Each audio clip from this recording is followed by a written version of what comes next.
예, 제가 지난 가을, 그러니까 작년 10월 중순쯤에 어느 수도원에 가서 영성지도 사역을 하게 되었었습니다. 그런데 그 수도원에 도착하자마자 뭔가 평소와는 다른 느낌이 들었습니다. 그곳에 가서 뭔가 다른 것을 느낀 것입니다. 평소와는 다르게. 그것은 그때 그 순간 그 자리에 제가 마치 어느 동화 속의 한 인물처럼 느껴지는 것이었습니다. 눈에 보이는 모든 것이 완전히 새로운 세상, 새로운 감각으로 다가왔던 것입니다. 저에게 임했던 그러한 새로운 감각은 제 존재와 당시 제가 마주하고 있던 삶의 리얼리티 역시 새롭게 다가왔던 것입니다. 제 눈에 보이는 모든 이미지들이 그 너머의 근원, 그렇게 생각하니 모든 것이 다르게 보였습니다.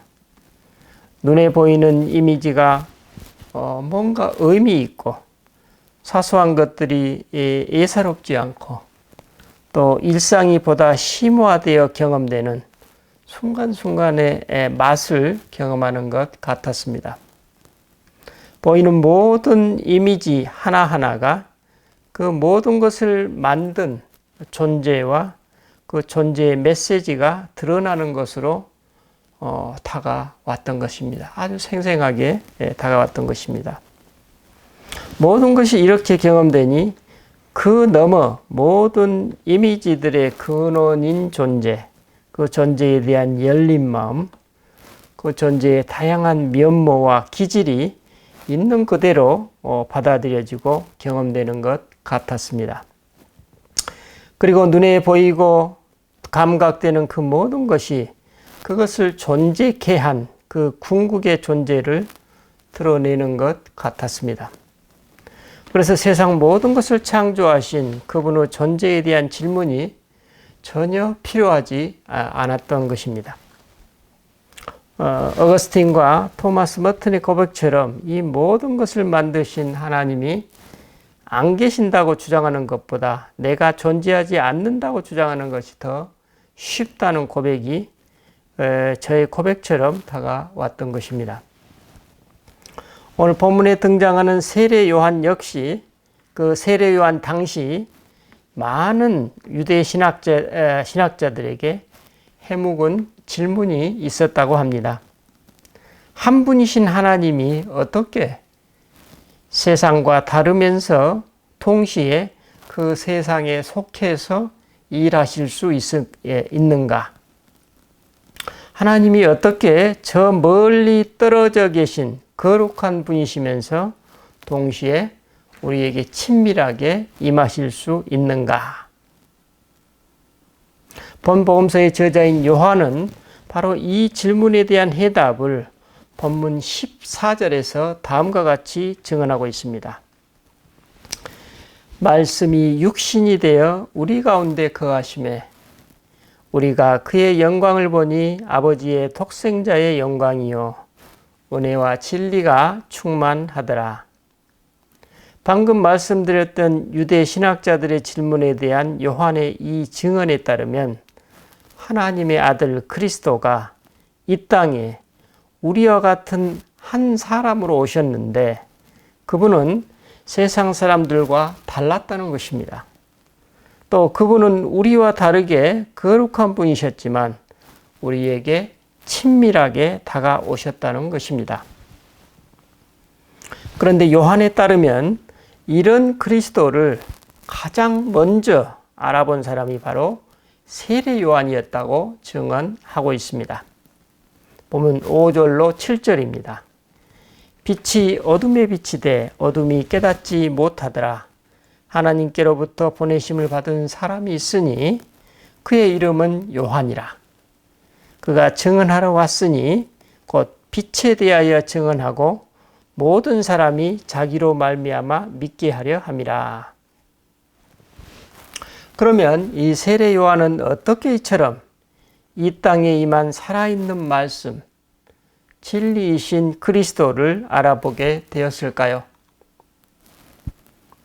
그는 그리스도 예수 안에서 세상을 밝게 비추는 빛을 보았고 그분과 그분은 말씀 자체가 살아있는 생명이자 살아서 능력으로 드러나는 진리임을 깨달았던 것입니다. 그래서 그는 이 사실을 자기 혼자서만 간직할 수가 없어서 이스라엘 모든 백성들에게 알리고자 했을 것입니다. 요한은 이를 9절로 11절에서 다음과 같이 증언하고 있습니다. 참빛 곧 세상에 와서 각 사람에게 빛이 있었나니 비추는 빛이 있었나니 그가 세상에 계셨으며 세상은 그로 말미암아 지은 바 되었을 때 세상이 그를 알지 못하였고 자기 땅에 오매 자기 백성이 영접하지 아니하였다. 이 증언이 의미하는 바가 무엇일까요? 그렇습니다. 당시 그리스도로 오신 예수님을 세례 요한뿐만 아니라 많은 사람들이 보고 경험했으나 그분을 정작 그리스도로 알아보고 맞아들이지는 못했다는 것입니다. 그리스도는 당신의 백성들을 위해 오셨지만 정작 그 백성들은 자신들을 찾아오신 그분을 영접하기는커녕 알아보지도 못했다고 증언하고 있습니다. 그렇다면 당시 이스라엘 백성들은 왜 자신들을 위해 찾아오신 그리스도를 영접하기는커녕 알아보지도 못했을까요? 그렇습니다. 그들은 어둠 속에 있었던 것입니다. 그들은 오염되고 병들어 있었던 것입니다. 그래서 그들은 진리의 말씀 자체이신 그리스도를 알아보기는커녕 그분을 십자가에 못 박아 버립니다. 하지만 그분은 영원한 생명으로 부활하십니다. 요한은 그 내용을 본문 1절로 5절에서 다음과 같이 요약하고 있습니다. 태초에 말씀이 계시니라. 이 말씀이 하나님과 함께 계셨으니 이 말씀은 곧 하나님이시니라. 그가 태초에 하나님과 함께 계셨고 만물이 그로 말미암아 지은 바 되었으니 지은 것이 하나도 그가 없이는 된 것이 없느니라. 그 안에 생명이 있었으니 이 생명은 사람들의 빛이라. 빛이 어둠에 비추되 어둠이 깨닫지 못하더라. 참으로 엄청난 말씀이요 고백이요 증언입니다. 본 복음서의 저자인 요한은 바로 이 내용을 이후 이어지는 내용의 증언을 통해서 오늘 우리 독자들에게 전하고 싶은 것입니다. 요한에 따르면 이 글을 읽고 있는 여러분은 과연 나의 이 같은 고백과 증언을 접했을 때 그분을 그리스도로 영접하겠느냐는 질문을 던지고 있습니다. 그렇다면 요한이 우리에게 도전을 주고 있던 당시 당대의 시대적, 문화적, 철학적 배경은 어떤 상황이었을까요? 당시 헬라 철학에서 로고스, 즉 오늘 본문의 말씀에 해당하는 용어는 뜻이 이렇습니다. 말, 이성, 논리, 원리 등 다양한 의미를 포괄한 개념이었다고 합니다. 특별히 헬라 철학자 헤라클레이토스는 이 로고스를 이렇게 정의했습니다. 만물의 근원이며 변화하는 세계를 관통하는 불변의 법칙이자 이성으로서 모든 것은 로고스에 따라 생성 변화하지만 로고스 자체는 영원하고 보편적이라고 이렇게 규정하고 있습니다. 또 플라톤은 로고스를 이데아를 인식하는 영혼의 능력, 설명, 논증, 판단과 관련되며 형상을 드러내는 근거로 작용한다라고 설명했습니다. 그리고 스토아 철학자들은 로고스를 우주 만물에 내재된 보편적 이성이자 신적인 법칙으로 규정하고 인간의 이성이나 양심 역시 이 우주적 로고스의 일부로서 자연의 법칙을 이해하고 따르는데 이 로고스라는 개념을 사용했다고 합니다. 결론적으로 당시 헬라 철학에서 있어서의 로고스는 이렇습니다. 세상의 이치이자 그것을 파악하는 이성, 그리고 그것을 표현하는 말을 모두 포괄하는 존재와 인식의 근간을 이루는 핵심 개념으로 보았던 것입니다. 그래서 그들은 인간이 이 원리와 접촉하게 되면 그 사람은 삶의 참된 의미를 발견하게 될 것이라고 가르쳤던 것입니다. 바로 이것이 당시 본문의 저자인 요한이 마주하고 있었던 세상적 개념의 로고스였습니다. 하지만 본문의 저자인 이 요한은 로고스, 즉 말씀은 그런 추상적 원리가 아니라 한 사람이다. 이제 나는 그분을 여러분에게 소개하고자 한다. 이런 메시지입니다. 요한은 바로 이러한 세상적 개념의 로고스와는 완전히 다른 주장을 우리가 방금 읽었던 본문 1절로 5절에 요약했던 것입니다. 세상은 로고스를 헬라 철학의 개념으로 보고 있지만 내가 알고 경험한 바 로고스, 즉 말씀은 이런 분이시라는 주장이요, 증언이요, 고백인 것입니다. 그 내용을 좀 더 살펴보십시다. 요한은 태초에 말씀이 계시니라 라는 이 첫 구절에서 창세기의 첫 구절을 우리로 하여금 떠올리게 합니다. 요한은 유대인들에게 익숙하면서도 낯선 단어, 이 태초에, in the beginning, 이 태초에라는 구절을 통해 그가 지금 전하려고 하는 이 메시지가 어떤 특정 장소, 시기에 나타난 어떤 한 인물에 대한 얘기가 아니라 하나님과 세상의 이야기임을 드러내고 있는 것입니다. 이 책은 당신이 창조하신 창조 세계에서 이제 새롭게 일하시는 창조주 하나님에 관한 이야기라는 것입니다. 그래서 태초에 말씀이 계시니라. 이 말씀은 하나님과 함께 계셨으니 이 말씀은 곧 하나님이시니라. 그가 태초에 하나님과 함께 계셨고 만물이 그로 말미암아 지은 바 되었으니 지은 것이 하나도 그가 없이는 된 것이 없느니라. 즉 이제부터 이 책이, 이 요한복음이 설명하고 있는 그리스도 예수의 이야기는 창세기에서부터 시작된 하나님의 역사가 그분이 이루고자 하셨던 역사의 그 절정이 어떻게 해서 그분에 의해서 성취되고 있는지에 관한 내용이라는 것입니다. 그런데 이 일은 로고스, 즉 말씀을 통해서 이루어지게 됩니다. 창세기 1장의 절정이 하나님의 형상대로 지어진 사람이 지어진 사건인데 오늘 본 요한복음서 1장의 절정이 곧 한 사람, 즉 육신의 몸을 입은 로고스, 즉 말씀의 오심을 소개하고 있습니다.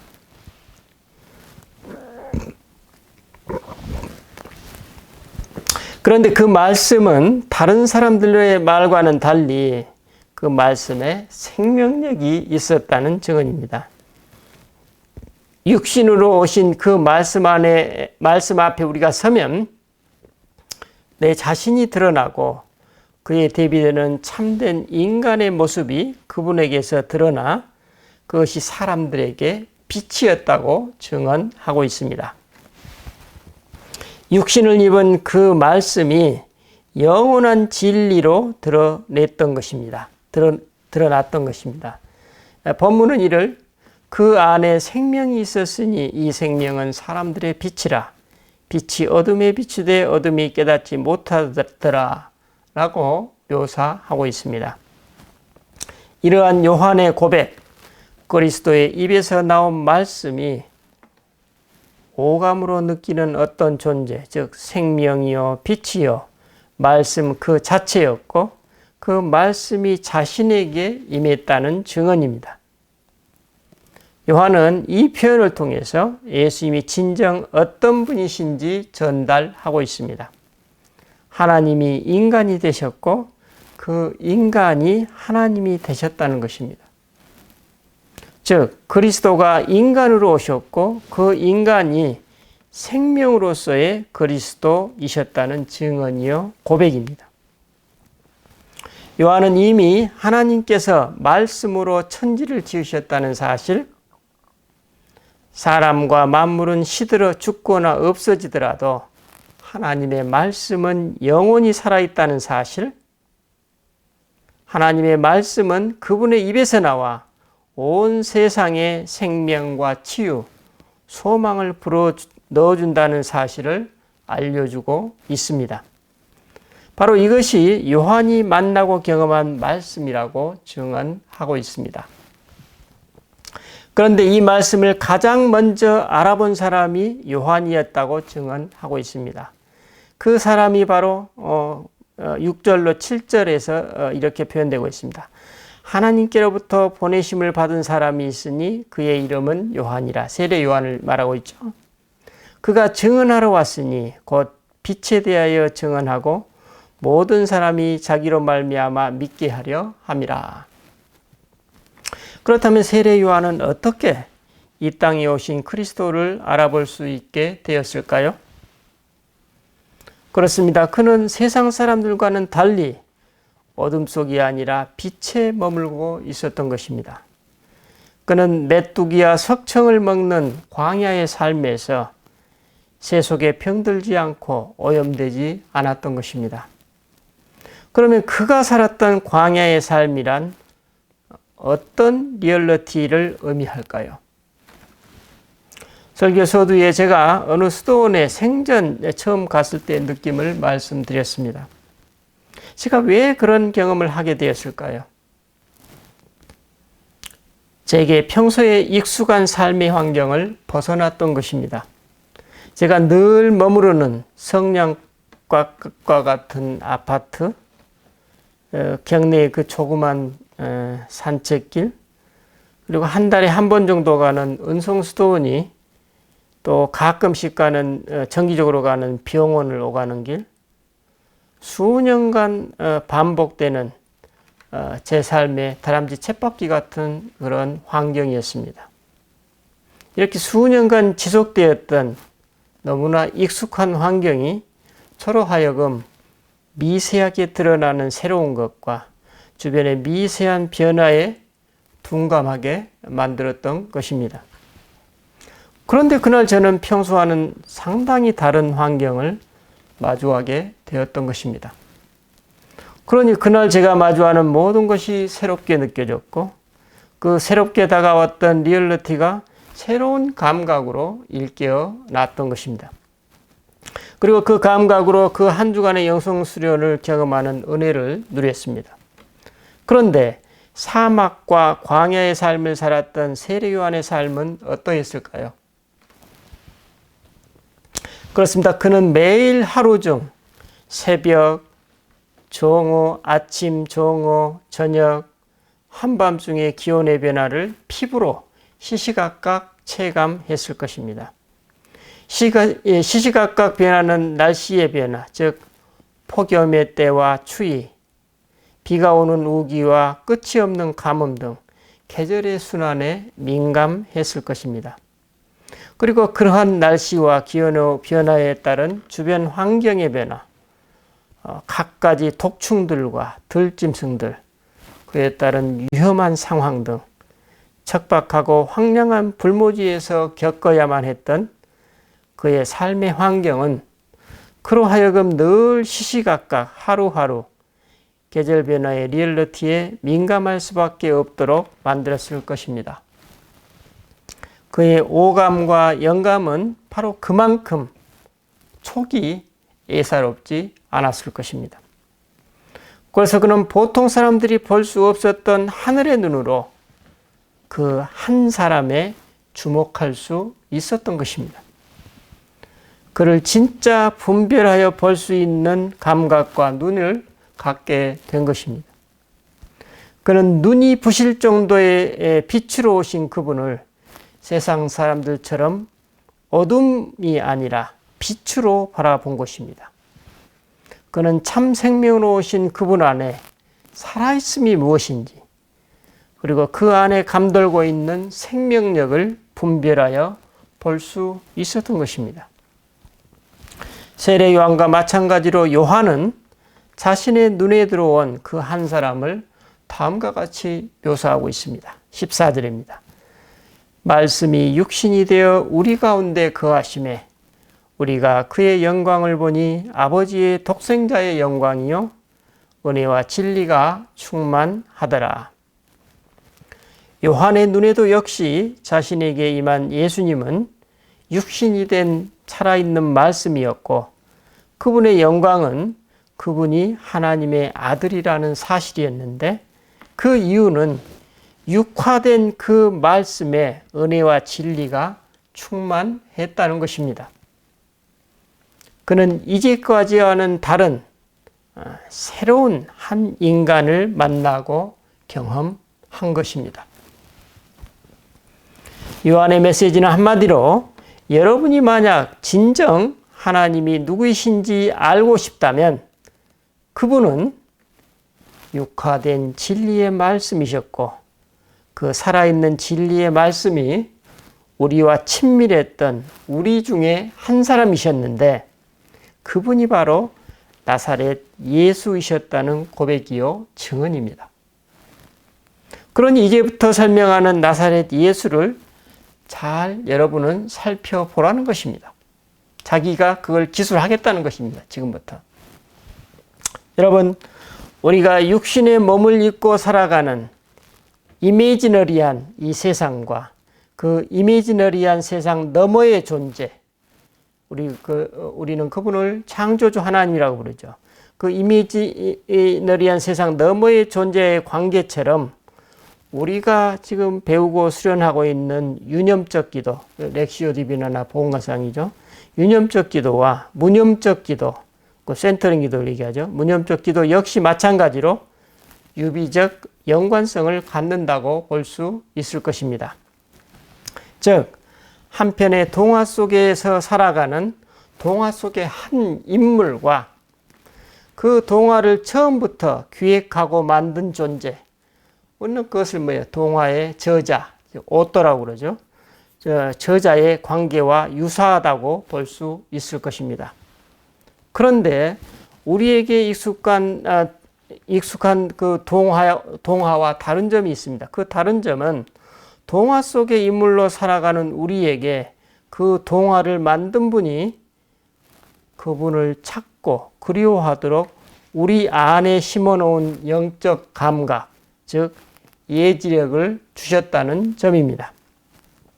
그래서 인간은 로봇 같은 피동적, 비영적 피조물과는 완전히 다릅니다.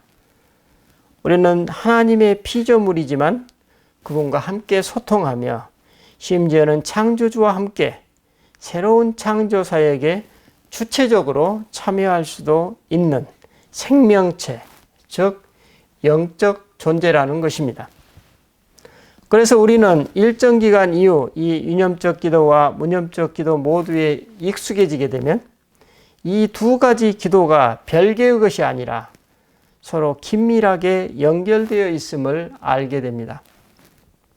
유념적 기도는 무념적 기도로 자연스럽게 인도하여 이 이미지너리한 세상 너머의 존재에 익숙해지도록 영향을 미치고, 무념적 기도는 유념적 기도에서 경험되는 이미지너리한 경험에 대한 영적 감각과 분별력에 영향을 미치게 됩니다.